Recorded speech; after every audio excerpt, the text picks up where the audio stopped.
청산가치 보장의 원칙은 법원에서도 절대 양보하지 않으니까요. 잘 확인하셔서 변제금이나 변제기간이 늘어나지 않도록 하시면 좋겠습니다.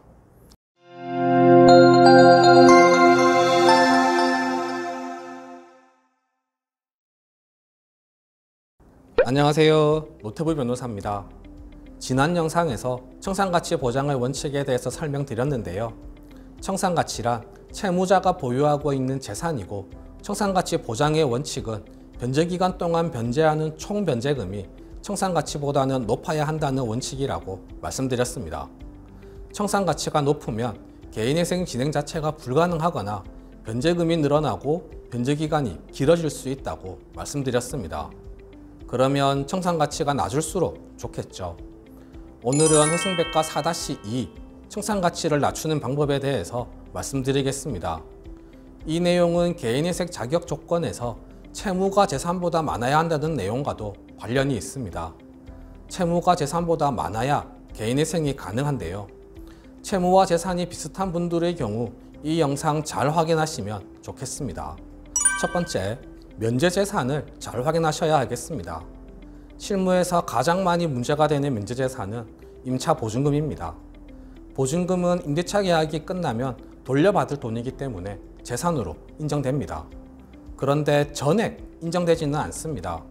지역별로 면제재산이 있고 일정 금액은 청산가치에서 제외할 수 있습니다. 지역별로 안내해 드리겠습니다. 2023년 기준입니다. 서울은 5,500만 원까지 면제재산으로 인정됩니다. 서울을 제외한 과밀억제권역과 세종, 용인, 화성, 김포는 4,800만 원까지 인정됩니다. 과밀억제권역은 화면으로 보여드리겠습니다. 필요하신 분들은 잠깐 정지하고 확인하시기 바랍니다.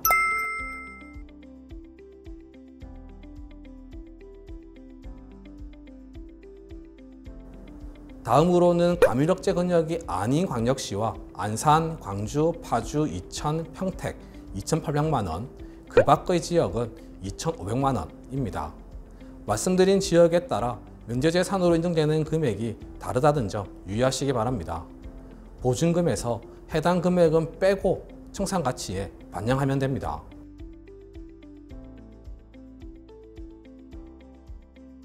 두 번째, 담보부 채무를 잘 확인하셔야 합니다.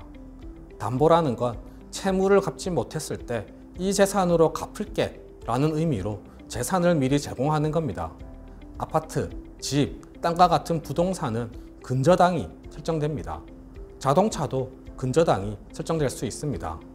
보험, 적금, 청약저축 등도 담보로 대출을 받을 수 있습니다. 그런데 개인회생을 준비하시는 분들이 채무가 워낙 여기저기 많다 보니 이 담보부 채무를 놓치는 경우가 있습니다. 부동산은 등기부를 발급받아 보면 나오기 때문에 그런 일이 거의 없는데요. 자동차를 비롯해 다른 담보부 대출은 놓치는 경우가 가끔 있습니다. 청산가치를 산정할 때 담보부 대출은 제외됩니다. 중고차의 경우 중고가로 산정이 되는데요. 1,000만 원짜리 중고차를 담보로 300만 원을 대출받았다면 청산가치는 700만 원이 되는 겁니다. 부동산은 금액이 훨씬 크겠죠. 보험의 경우 담보대출을 많이 받으시는데요. 담보대출을 잘 확인하셔야 하겠습니다. 세 번째, 압류금지 채권입니다. 은행 통장에 들어있는 예금과 관련된 내용입니다. 185만 원은 압류금지 채권으로 되어 있고 이 금액도 면제재산으로 인정됩니다. 계좌에 500만 원이 들어있다면 185만 원을 뺀 315만 원만 청산가치에 반영됩니다. 보험의 경우는 해약 환급금에서 150만 원이 면제재산으로 인정됩니다. 퇴직금은 50%까지 면제재산으로 인정되고요. 퇴직금에서 공무원이신 경우에는 전액이 면제재산으로 인정되는 점 특이한 사항입니다. 그리고 공무원이 아니시더라도 퇴직연금에 가입되어 있으시다면 퇴직연금에 가입된 금액도 전액 면제재산으로 인정됩니다. 네 번째, 배우자의 재산 중 특유재산을 확인해 보셔야 합니다. 서울회생법원을 제외한 다른 모든 법원은 배우자의 재산 2분의 1을 채무자의 재산으로 인정하고 있습니다.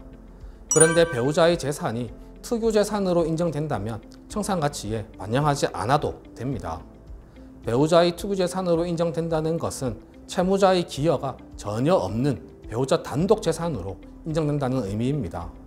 그렇기 때문에 채무자의 재산으로 보지 않는 겁니다. 다만 법원에서는 투유 재산이 확실한 경우에만 인정을 해줍니다. 배우자가 혼인 전에 이미 소유하고 있던 재산이거나 혼인 중이라도 상속 등을 통해서 증여받은 재산인 경우 투유 재산으로 인정을 해줍니다. 혼인 기간 중에 채무자 본인은 일을 하지 않았더라도 부부 중 일방이 일을 해서 늘어난 재산에 대해서는 투유 재산으로 인정해주는 경우가 거의 없다고 이해하시면 되겠습니다. 오늘 말씀드린 내용은 아무래도 재산이 있으신 분들이 개인의 생활을 진행할 때 주로 문제가 되는 내용입니다. 청산가치 보장의 원칙은 법원에서도 절대 양보하지 않으니까요. 잘 확인하셔서 변제금이나 변제기간이 늘어나지 않도록 하시면 좋겠습니다. 네, 오늘 준비한 내용은 모두 말씀드렸습니다. 궁금하신 점이 있으시면 댓글에 남겨주시거나 전화주세요. 최대한 친절하게 상담해 드리겠습니다. 이상 노태우 변호사였습니다. 감사합니다.